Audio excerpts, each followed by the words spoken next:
Welcome back to Sustainable Today, Successful Tomorrow, where we explore real world sustainable tourism stories that actually work. In our last discussion episode, we already shared a few highlights from my interview with Edmund, co founder of Equator. And Equator provides data insights on travel trends using big data, AI, and statistical models, helping the tourism industry measure impact. Today, I'm excited to bring you the full interview. Edmund and I talked about what AI can do to genuinely support sustainable tourism and what that looks like in practice and impact. I really enjoyed our conversation, and I hope you find it as interesting as I did. Enjoy!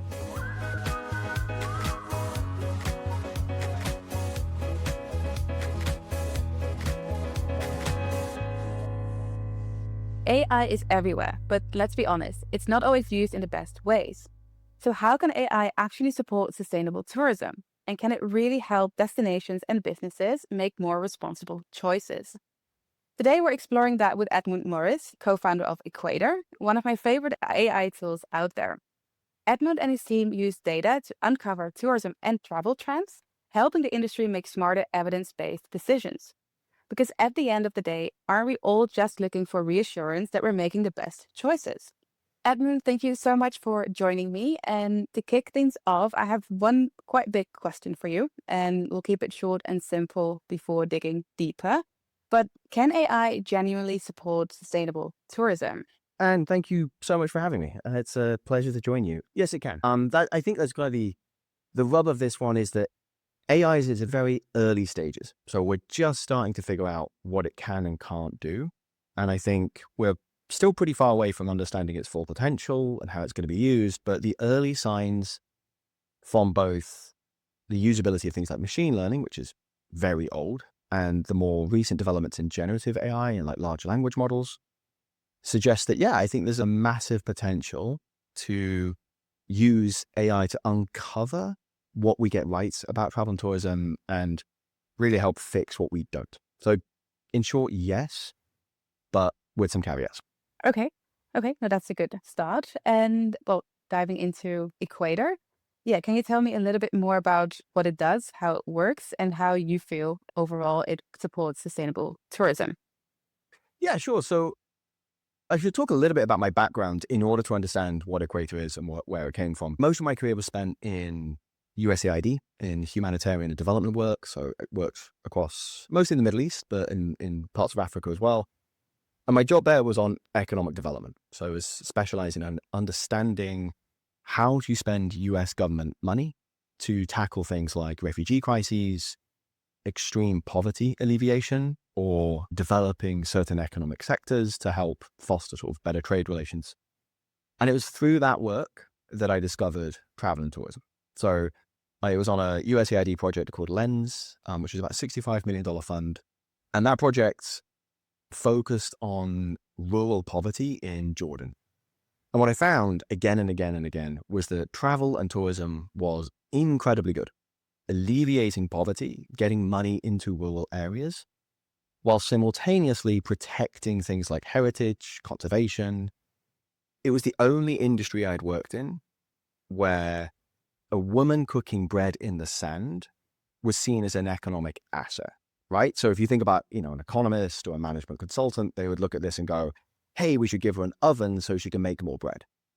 Tourism says, leave it exactly as it is. Don't change anything. It's perfect. Yeah, And that's local. kind of what made it great, because it didn't mean we had to retrain or like change entire systems. You could sort of embrace what made something unique, cultural diversity, heritage, and conservation, and then just invest in that. And it was really through that work that I began to move more and more into the understanding that travel and tourism is this brilliant sector that can do extraordinary good when it's done right.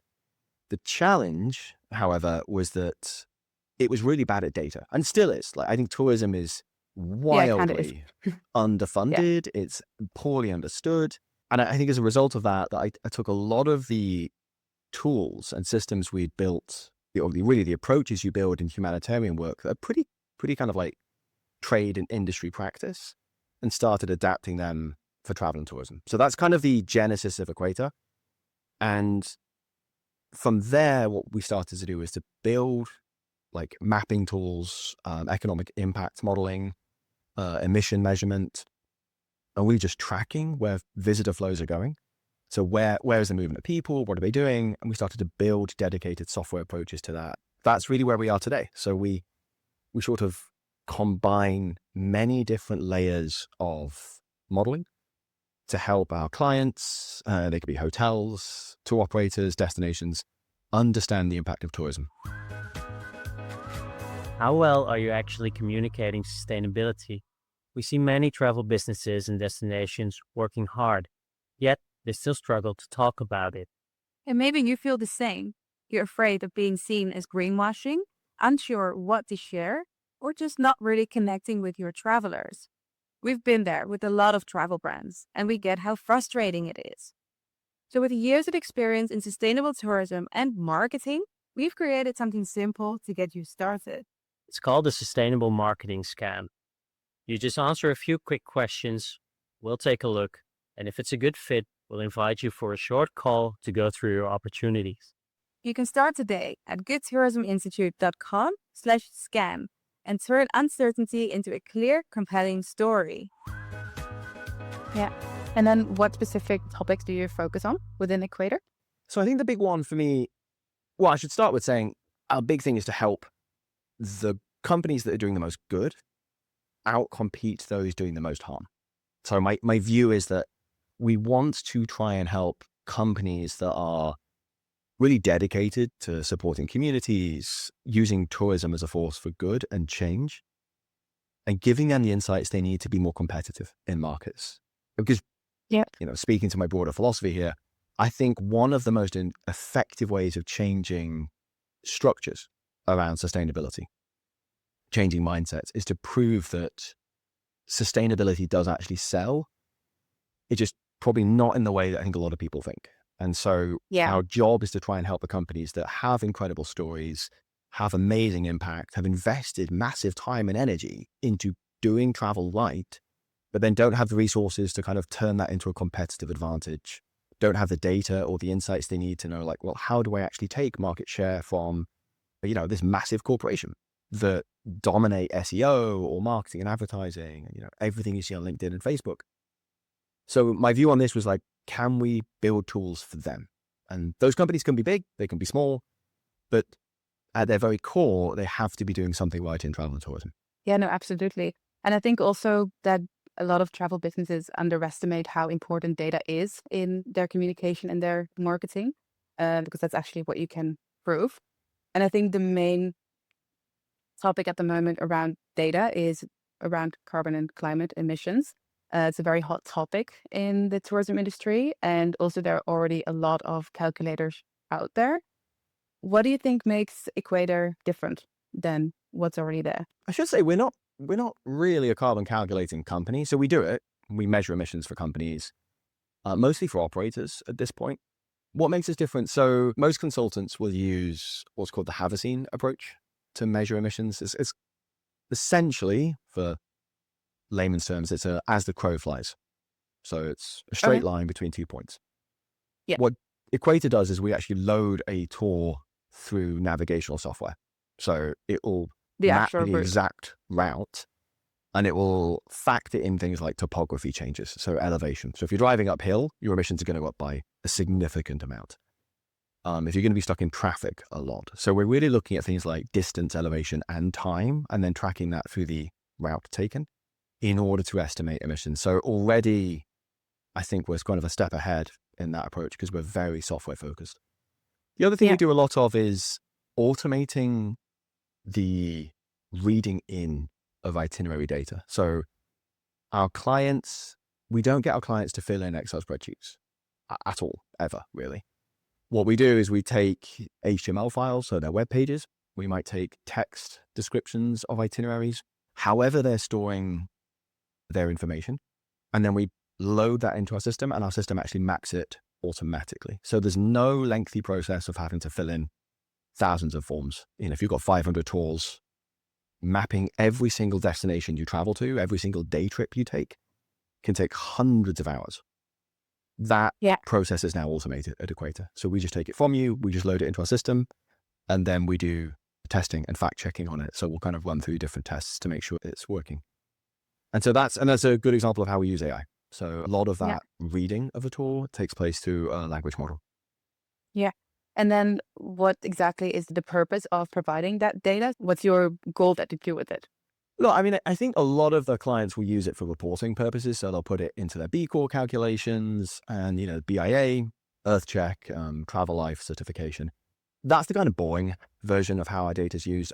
It's fine, but I get much more excited when people use our tools to think about the competitive advantage that they're going to get from using them. So looking at how off the beaten path they go.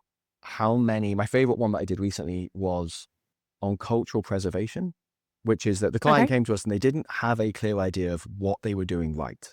They just were like, we know there's something we're doing. Here are some stories.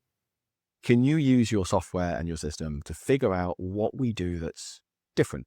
So it was kind of experimental. And we got this ability to say, hey, you're traveling to all these places which are listed as culturally endangered or at risk of extinction. So these are spoken languages, these are traditions, cultures, and because they are going to such remote locations and they're spending time there, it means the tourists are spending money. And so they're contributing to the livelihoods of these places, which Yeah. then helps sustain these cultures. And I think that's where travel is at its very best. And it's what enables Equator to come back to the company and say, hey, all the big firms, all the kind of like mass tourism operators, sun, sea, and sand tourism, they do X amount, they contribute to, 10 to 15% might stay in the local economy. You guys are going to really remote locations. You're helping preserve languages. You're helping keep heritage alive. And, 70, 80% of visitor spend is staying in that community. So that gives them their ability to talk to their guests in a very different way than I think they would normally be able to. Yeah. Yeah, because it's not empty promises or empty claims, basically. I think that's the whole point. I think it's really good to see that you're using AI beyond carbon, because I always feel that the tourism industry is kind of stuck on the carbon emission part. And also another issue that we often see is, for example, the unreporting or the over-reporting of data. So either they underestimate how much emissions they have, or they overestimate because they kind of want to make sure that they will calculate everything. How accurate is your data? Or do you kind of keep a ratio in that? So we don't actually keep a ratio because it's too difficult to do to be like, oh, we're 23% higher than some other company. Because it also changes. Like we update things regularly. But so on the two fronts to this. So in terms of using like AI and data to do things other than carbon, I think this is the thing that travel has gotten so wrong, which is that we obsess over emissions. And the tourism industry is like, rightly kind of concerned about its contribution to global CO2. Sure, that is definitely a problem and should be addressed. But a lot of that does come from airlines and from accommodation sector. So where I think travel does a terrible job is in talking about all the things it gets right. Sustainability isn't just carbon. It can be things like water consumption, plastic waste, but it can also be social preservation, cohesion, fostering economic equality, combating or alleviating poverty. So it doesn't do anywhere near enough, conversation around that. And that's, I think, the part that it's really underinvested in, because mining, gas, petrochemical companies, fashion industry, they're very quick to jump on the things that they are getting right in their industries. And I think tourism is stupendously bad at it. It just can't seem to get out of its own feet and break ahead and provide insights into like the things that it's done in the last 10, 20, 30 years, or what it's about to do that make it so important. So like, just as an example, during COVID, when travel shut down, poaching went up in Africa. Yeah. All right, brilliant. That's a very strong case to make for the continuity Travel. Yeah. of travel and tourism. But it's also, you see it in other things as well, which is if you have this massive landmass like the Serengeti or the Mara, and those places are essentially being preserved for tourists who want to do safaris on them and, to encourage biodiversity and the preservation of those areas. If you don't have tourists in those locations, governments will start to get more demand from the mining gas lobby to say, well, that land's not being used for anything. Why don't we do some exploratory drilling? Why don't we see if there's Yeah. something there? Same for agriculture. We could build an agricultural industry off the back of this place. So it's really in the presence of travel and tourism that you can retain something as it is. Most other industries will inherently seek to destroy it or fundamentally change it. And that is a story that I don't hear a lot of in travel and tourism. I don't hear a lot of people say there is an opportunity cost in essentially in the investment in travel and tourism. And Yeah. that's But where then, I'm really kind of bullish on the prospects for tourism, which is it needs to do more of that and back itself more on what it gets right. And so, yes, like from an emission point of view, it's important we do it, but I'm far more excited by the projects that that enable me to say tourism is awesome because. And I still think there's a lot of people in the tourism industry who don't seem to acknowledge over-tourism and carrying capacity for what it is. I think there's still this idea that it's somehow the tech industry which can grow forever when it can't. It's just there are physical limits to this, which are pretty obvious on Everest. absolutely. Yeah. And overtourism is definitely another huge challenge. And I remember earlier before you told me something about how, like, you have a lot of data that can actually combat overtourism. How do you measure overtourism and what are the solutions that you can offer?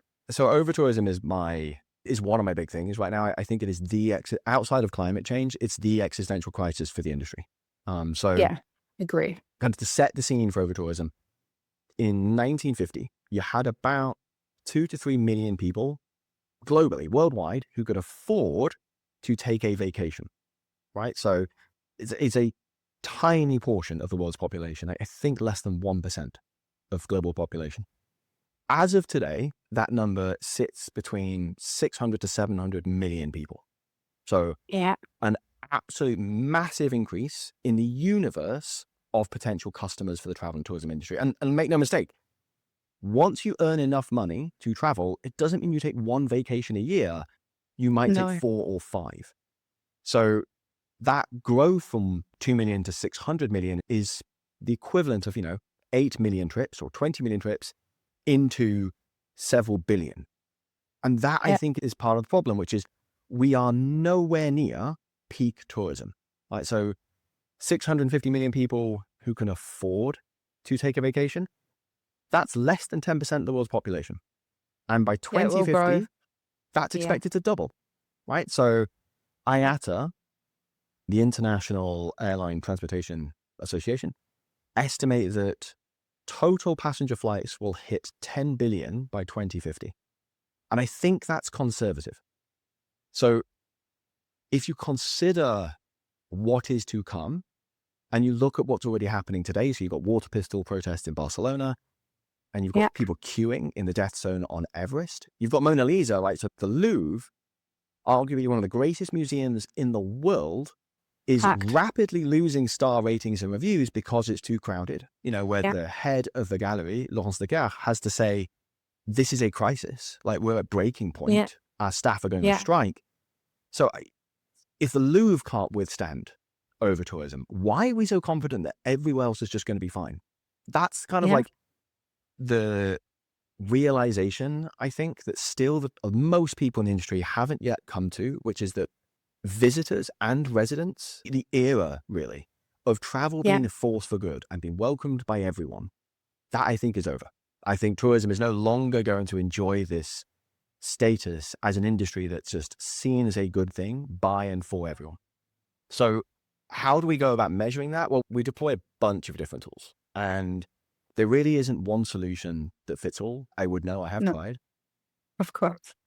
So what we do is a few things. So one of them is to make the case to businesses that they should take this seriously. We'll look at visitor experience and visitor sentiment data.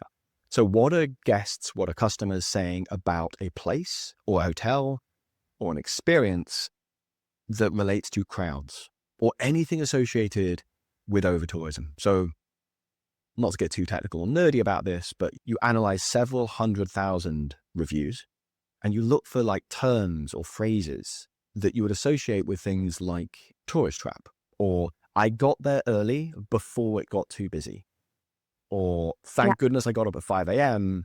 because by 8 a.m. it was packed and I could barely move, so I left.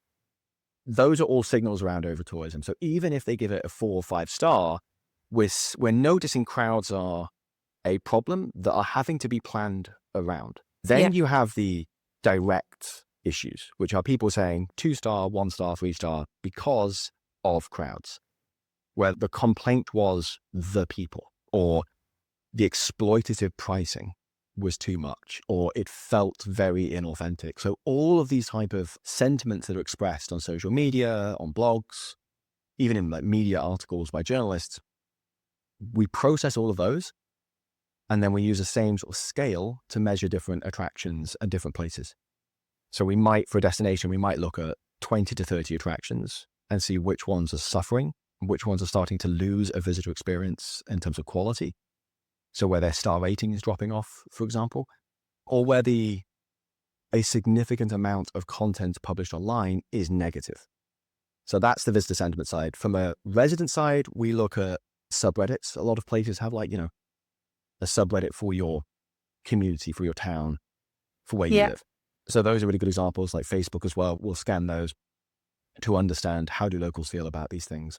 We also differentiate between languages. So where we see people post in, let's say, Indonesian or one of the Indonesian languages, and what they might say about it versus what someone writing in Japanese or English or Spanish might say about it. And we can map out the difference in views on that. We actually had a client recently, we did this for in Bali, where the Balinese were much more upset at the behavior of tourists and the crowds at temples, where they felt Yeah. spiritual places were being overrun, and it affected them far more. Tourists didn't Then the seem to tourists. have that concern. They weren't as bothered largely because it's not their religion, or Yeah. Good statistically point. speaking, probably isn't their religion. And they don't understand its sacred status in the religion of Hinduism or Buddhism. Yeah. In Yeah. contrast, tourists super upset about busy beaches. And like, oh, the beach is packed. There's too many Yeah. boats in there, too many people. I hated it. Yeah. So It's priorities, your own perspective on how you want to see a destination, I yeah, assume. yeah, exactly. And that, I think, is really the problem. One of the things we do for both destinations and for companies is we look at the sentiment data side of things and warn them that places they are investing in. I was just wondering if you base your data on like if destinations are too crowded only on what you find online, what travelers or locals think or write about it, or if you also take into account like infrastructure or I don't know, satellite images, something like more tangible data, like not Yeah, an opinion. yeah, absolutely. So most of our data gets layered. So we don't Okay. use one group set of data. So we're not just going to look at sentiment data. We're going to look at things like arrival data. We'll look at things like occupancy, short-term rentals. So it will be everything from a supply side as best we can, demand side, and then sort of a combination of the two. But there are also other patterns to over-tourism that we're beginning to notice and explore. So my favorite one, I haven't found a commercial reason to use this yet, and I also haven't quite landed on the term. It might be the Panini Index, but essentially it's how many restaurants are there? Like the idea came from Florence, where I saw a social media post on Instagram where someone was complaining that this street used to have many different types of restaurants. But since Dell'Antico, I think, which is a panini place in Florence, went viral in 2014, Well, I saw that. Yeah. it's now just a street of panini places. So everywhere now sells panini. And so what we do in this case is we start to look at the homogenization of infrastructure. So are we seeing a high density of the same type of food, restaurant, the same pattern of businesses? So many souvenir stores, plus an H&M, plus a Gucci. And when you start to see those patterns, you can start to say, this place is getting very homogenized. And you think about that Yeah. when you visit big cities, you often see the same type of stores in high streets. So H&M, Zara, Mango, McDonald's, and those things can be indicative of high volume of demand for travel and tourism. Gucci Yeah. is a good example because the biggest buyer of Gucci handbags are Chinese tourists. So where you find Gucci stores, you should assume that Gucci have already invested in the data to understand where Chinese tourists are going to be. Yeah. and they themselves become magnets, right? They have like this gravitational pull. And that is where we use points of interest to start to model and map and understand where these people are going. So it's a combination of all these different approaches that help us tell this story. And then when you've identified like areas or destinations that are too crowded based on data, do you also provide alternatives? And what do you base these alternatives on? So yeah, we do if we're asked. So like, if we're working with a destination, we won't tell the destination, here's another destination they can go to. Within a destination, maybe. Because, for example, talking about Bali, Ubud, it's becoming a no-go to travel to the center of Ubud. But then how do you determine like suitable alternatives for a similar experience that the traveler is equally or maybe even more excited about? So if it's within a country, for sure, we will provide alternative towns and cities that simply don't have the infrastructure that would suggest they have a massive tourism base. So in Bali, like a really good indicator, like a leading signal, is things like avocado on menus or flat whites. So these are weird things that a lot of companies wouldn't think to look for, but we That's true. love putting the stuff down. Avocado toast. Yeah, exactly. Like avocado toast, flat whites, and yoga in Bali, which is like the more offerings you see of those things from a supply side, the greater the likelihood there's going to be that there's a significant amount of demand for them. So if you look in the north of Bali, you don't see anywhere near as many flat whites on menus, nor do you see as many short-term rentals.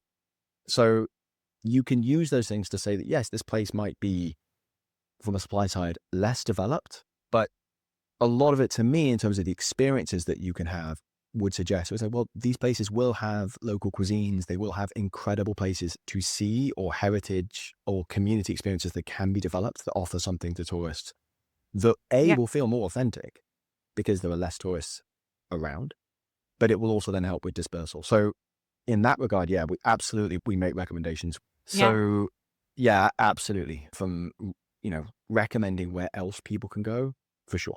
It is part of it. But whether or not the client or whether or not the operator or destination wants to act on that from a commercial point of view, that can be harder to make the case. Yeah, because do you feel, for example, the clients you work with, like, are they always excited about the data that you provide? Or maybe sometimes they might be a bit, I don't know, disappointed about the outcomes that they didn't expect? Yes. Yeah, they are mixed. And I think this is kind of good or bad, and problem with my business fundamentally, which is I don't always tell clients what they want to hear. Like, when we're going to do this analysis, it's not always going to be the answers I think clients want them to be. We had this with emissions recently, which is because we use polyline calculations, like the actual route, and because we factor in elevation and traffic, most of our clients' emissions went up by a significant amount. So a lot of them just said, we're not going to use you because you're reporting higher emissions. Uncomfortable. Yeah. And the EU or regulations or B Corp, they're satisfied with a consultant's or a third party's emission calculations. And they're not going to dive deep into like, did you use polyline calculations? But so, as a result there, we've lost clients because we've told them their emissions are going up 40, 50% across the board because their offsets are going to go up significantly as a result of it. And in their next annual carbon report, they're going to be forced to declare that their emission targets are wildly off base suddenly. And then they have to back calculate everything else to see, well, okay, are all the other trips and all the other previous reports we've produced different? And so, we do lose clients because of that. But I think of it as like the ones they want to keep are the ones that look at that and say, and we're just like, okay, cool, we'll do it better. And if a client's going to say, well, I don't like your data, so no, thank you, then okay, fine. We probably weren't right for you. So there is that, and that stings, but it's kind of just part of the job. My favorite part though is when we get clients, and this is most of them, is when we get clients and we tell them, did you know you're doing the following things right? So a lot of the time we'll look at clients, they'll send us their work, they'll give us a brief for what they want. And they'll say, we really want to understand this. Let's say, like, how impacted are we going to be by overtourism? Are we at risk of contributing to overtourism, or are our visitors or visitors generally enjoying these places as much as they used to? Should we start to look at new destinations? one of my favorite things about that is the process we use to get to the answers inevitably lead to discovery that we share with clients that are saying, hey, you're spending 3 times longer in destination than the average tour operator is. Or Yeah. your hotel supply chain is radically more local than the Wyndham or the Marriott or the Shangri-La. And you should emphasize that. Or their menu choices are Yeah. carbon neutral accidentally by not on purpose. Those things Yeah. can be really rewarding. And I think clients kind of Yep. get excited about the prospect that there's a moment of discovery in seeing their products or their experiences, their destinations be explored with data. It's my favorite part of my Yeah. job as well. Yeah. No, but I understand because I think also like with sustainability, a lot of travel businesses feel like it's always a hustle and it's an investment and it's a lot of time and they have to make changes they don't want to. And it's focused on the negative part of and not like on the positive part. Like sustainable tourism can bring you a lot more in even like better travel experiences, happier travelers. But yeah, I think some businesses are kind of stuck on the negative side. So I really think like the reassurance of, okay, this is what you're doing well, do more of it, is really going to make them feel more confident in sharing what they do. And then, of course, that also kind of trickles down to their marketing, which will then attract, hopefully, the better type of traveler. So there will be kind of a snowball effect.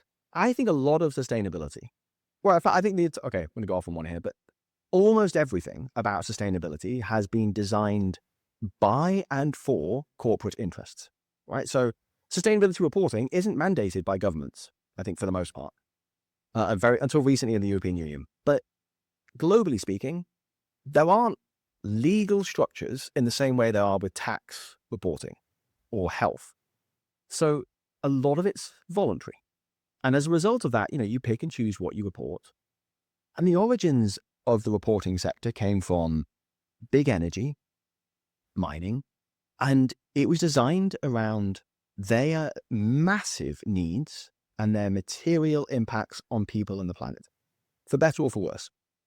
And what has essentially happened through that is that small businesses have essentially adopted the exact same framework of the corporations. So I still hear small businesses talking about the UN SDGs, Sustainable Development Goals. Why are you talking to your customers about the SDGs? I worked in development for 10 years. We didn't talk about the SDGs. Yeah. Your customers don't need to know the UN's framework for poverty alleviation. They're going on holiday, Yeah. for God's sake. So I think the reason sustainability feels so boring is because we've inherited it from some of the most boring companies on the planet. Yeah. Who Yeah. their entire sustainability mandate wasn't that they were going to build revolutionary new products that, save the planet. It was to protect the primacy of shareholders, right? To protect their interests and just making marginal 2 to 5% improvements every year, right? We will reduce our emissions by 2050. We'll halve them. Great. Okay. That makes sense for you because you are a mining company and changing your operations overnight is impossible. I get it. But for small businesses, they don't produce anywhere near the emissions of mining companies. So if you're spending your entire time justifying your carbon, I think you're missing your point, which is like, that's not your strength. Your strength is most of your things are sourced locally. You're supporting local jobs, you're building a sense of community, you're helping preserve livelihoods and place, and those things are marketing assets. So Yeah. a lot of the sustainability dimension that we have today is the result of corporate sustainability legacy, as it were, that's just being adopted by smaller and medium-sized companies. And I think that doesn't make any sense at all. If you want to go down that road, good for you. Have at it. But that Yeah. isn't where the opportunity for marketing is. It isn't going to No. No. help you to new customers or convert them because you're doing what corporations are doing and they don't really want to do it in the first place. The marketing teams at No. corporations don't sit there waiting for the sustainability report to be produced in order to write good content. You have to create that emotional attachment. If you want to sell a sustainable product, make sure that whatever you have aligns to the value of your customers, and your customer wants to be a good person. So find the thing that you do right and tell them about it. And if you do that, there's a very good chance you will reduce emissions in the process because you're taking market share from big businesses. I'm going on a rant again here, but the point on this one is if you are Carnival Cruises or Royal Caribbean and you're producing it on these mega ships, you're emitting somewhere between 300 and 600 emissions per berth per day. If you're a hiking company or a small operator, pretty much anywhere, your emissions are going to be around 20 to 30. I think Intrepid we use around 36 kilograms of CO2 per day per tourist. Wilderness Scotland or Wilderness England, off the top of my head, it's somewhere around 10 or 11 per day. All right. So if Wilderness Scotland take 10 passengers from a cruise liner, they have essentially saved 540 kilograms per day per tourist they take.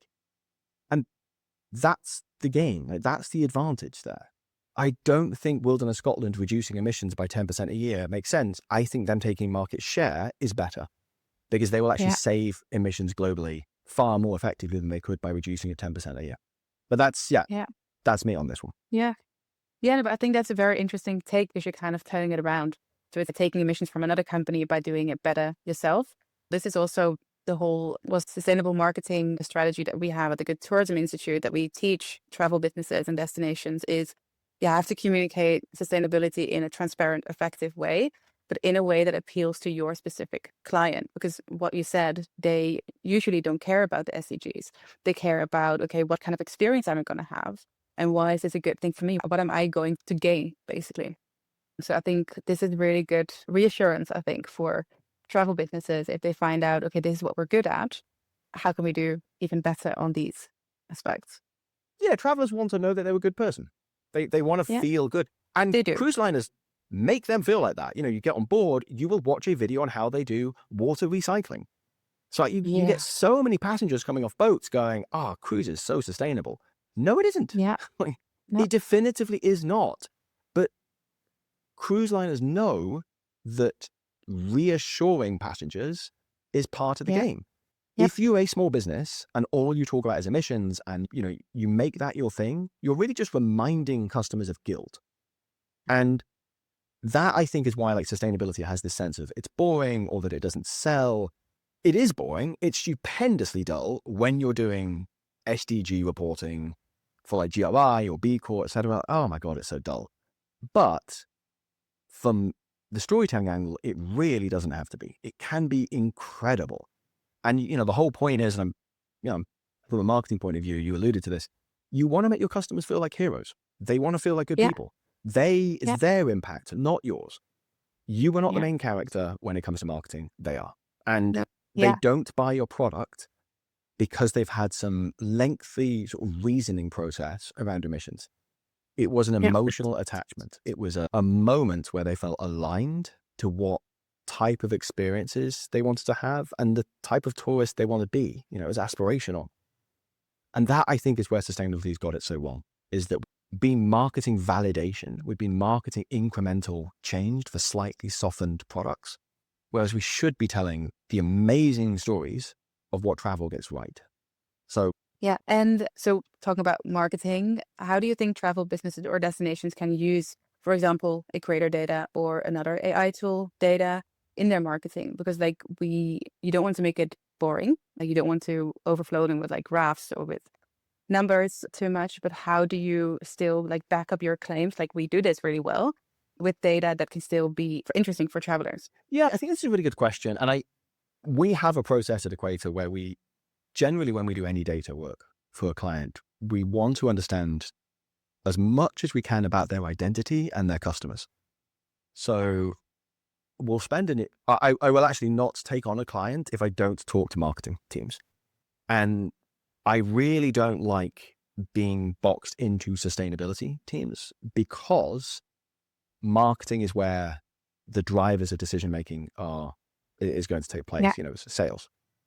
So if we can understand something about the customer, so their aspirations, their brands that they align to, demographic data, really kind of the identity that the traveler kind of aspires to, that allows us to start to look for specifics in their tour design or their hotel design, or even in their investment strategy for their hotel investor or property developer or destination, that says, what is it about this place that is going to land or resonate with that traveler?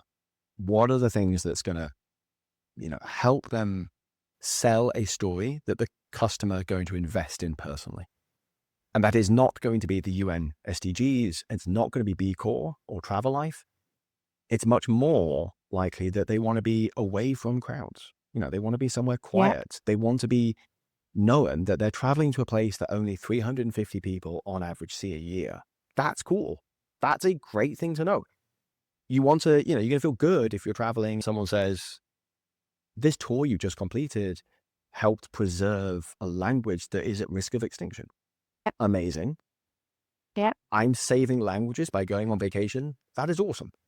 So telling those stories and making sure that they are backed up by data, so you can actually show them the academic articles that, derive the information or highlight how the calculation's been computed. Yeah, that's critically important, but the tourist doesn't need to see it unless they ask for it. So, put the narrative, the story front and center, but have the data ready for when it is questioned, because it should be questioned. It will be questioned. Yeah. And Yeah. you have to make sure that it's validated and backed up. Otherwise, trust disappears very quickly. Yeah, very true. But then with the use of AI, I think we've seen kind of a growing concern about confidential data and that people should be kind of careful about with certain tools, but also with AI coming up with solutions or answers that are simply not true or based on fake news or with false data. How do you balance that? How do you balance the excitement of AI with ethics, transparency, trust, maybe? Yeah. So last year, we went all in on building AI tools, and we were training an AI on 500,000 academic articles around travel and tourism, so particularly on sustainability. And we're loading in sort of public API data sets, all of it open source. So the idea was that we could build an AI agent that could tell companies what to do, how to be better. And it was a disaster because it just hallucinated all the time. And it really took, we did as much engineering as we could, and then came to the realization in the end that it was the absence of data that was the problem. It wasn't necessarily just the AI itself. It wasn't the model. Even a more sophisticated model would do the same thing. And the reason is that we haven't studied enough. We haven't produced enough data to be able to generate the type of insights required. And large language models, which is normally what people mean when they talk about AI these days, they're really bad at data. They're bad at mathematics. They're not reasoning. So at least not in the way that, I think we think. So in terms of applying logic and critical thinking through a problem, which is very natural to a data scientist, natural to someone, 15, 16 years old doing mathematics, AI, it doesn't follow that approach. And as a result of that, hallucination is much more likely and generating really poor examples. And that scares me a lot. And it scares me a lot as well. We have some clients come back to us recently and they said, well, why would I use Equator when I can just use AI? I can ask it, what are the trends for Gen X on travel at the moment? And it's going to give me an answer. No, it isn't. Well, it's going to give you an answer, but you're not sure if it's actually the right one. Yeah, I mean, it's giving you something. Yeah. But I'm not sure I'd be kind enough to say the word is the answer. I think it's giving you a response. And so I worry enormously about how companies use AI. Actually, Deloitte, this week in Australia, Deloitte were found out for using AI for a $500,000 government report. And it was an AI generated report, and it had just invented things that judges hadn't said. It invented precedent in law that didn't take place. And this is Deloitte. The funny part about this was that they were using the cheapest model. But that is shocking. And it wasn't found by the government. It was found by an independent researcher who said, I know those people. They didn't write these books. These books don't exist. What are you talking about? And Deloitte's quality assurance failed, the government's assurance failed, and it was just taken as like, this is true, when it isn't. And so this is an era we're entering into where having that sense of trust and like doing the extra research to know the data is sound is critically important. And that these papers actually exist and that they have been peer reviewed, or that the government data that we're using to generate reports or insights is also sound. Because it's not going to take much for this stuff to start leaking into the system. And once it's in, it's very hard to get out. You know, a fundamentally corrupted database is a nightmare for any company. Yeah, no, and that's also what you see in a lot of marketing sustainability pages on websites, for example, from tour operators. And then there's this whole, well, clearly AI generated story. And then I'm like, the more I see AI in it, the less I believe you actually do it. Yeah, you can't help that, right? You kind of feel like a natural, when you start to see the M dash being used a lot, or it's not this, it's that. And that, you know, these verdant is a word I see a lot more than I used to. Or a sentence starting with picture this. Oh my God, yeah, that's another one. It's just so annoying. And so I think the other thing that, you know, you see as well is on LinkedIn, which is why I hate LinkedIn more. I mean, I've always hated LinkedIn, but now I really hate it. Well, I hate it more and more now too. It's because people just like, I spend 3 weeks writing like some big data story. I publish it, and then I get like 30 comments of people who have just taken my entire article, copied it into AI, and said, summarize this, and then they post it on LinkedIn to boost the LinkedIn algorithm so they appear in more feeds, so that 5 years later they become a thoughts leader. They've had, you know, about equivalent thought of a pistachio. So I don't know. I do worry a lot about how pervasive AI is becoming in how companies are talking and the research they're doing, because I think, you know, trust is going to become trusting data, trusting information, trusting what we see on images and videos is going to get harder and harder. So yeah, I do think we are entering a new phase where the information era is far less trusted than it used to be. Yeah, that's definitely the downside of AI, I think. But what are you most excited about what AI can do in the future? Like which developments, to end on a positive note? Yeah, what a great question. What am I most excited about? Where I'm really excited about AI is that I think it is going to enable millions of companies to start conducting their own research, because at the cost of analyzing data, of generating insights, of cleaning data, which is, you know, can be 70 to 80% of a project can be cleaning data, suddenly got a lot cheaper and was automated. And, you know, on our sentiment analysis now at Equator, we used to have a really complex system that cost a fortune to set up. Now it's so much faster. And we've kind of had to rebuild the entire process for how we read that data in and how we analyze it and then how we test it to ensure it's accurate and that it is generating the insights well and not hallucinating. And we're able to do that at a much more affordable rate than we ever were. That, I think, is the part I'm most excited about, because we may see that the big corporations, the kind of like Booking.coms, the Marriotts, the Wyndhams, that kind of feel a bit sterile, a bit staid, frankly, a bit lacking in identity. The ones that have the worst impact on people and planet, they are the ones who may not benefit as much from AI as the smaller companies who have already set up their local supply chains. They already are getting 90% of sustainability right. They just don't have the ability to talk about it. That's the part that I'm excited about. So I do think we could see an era where small brands are empowered. And that excites me a lot. Great. Yeah, that sounds really good. And definitely something I'm excited about too. Thank you so much for sharing all of this. It's been really interesting to kind of find out what you can actually do with data and how it can support sustainable tourism. I think there's a lot to come and a lot to it. But great. Thank you so much for sharing. I hope you enjoyed that conversation as much as I did. There's a lot we can learn from AI and how we can use it for the better. To steer sustainable tourism and increasing our positive impact, all through smarter data-driven decisions. If you're enjoying the podcast, like and share this episode and subscribe to our channel to not miss any of the upcoming episodes.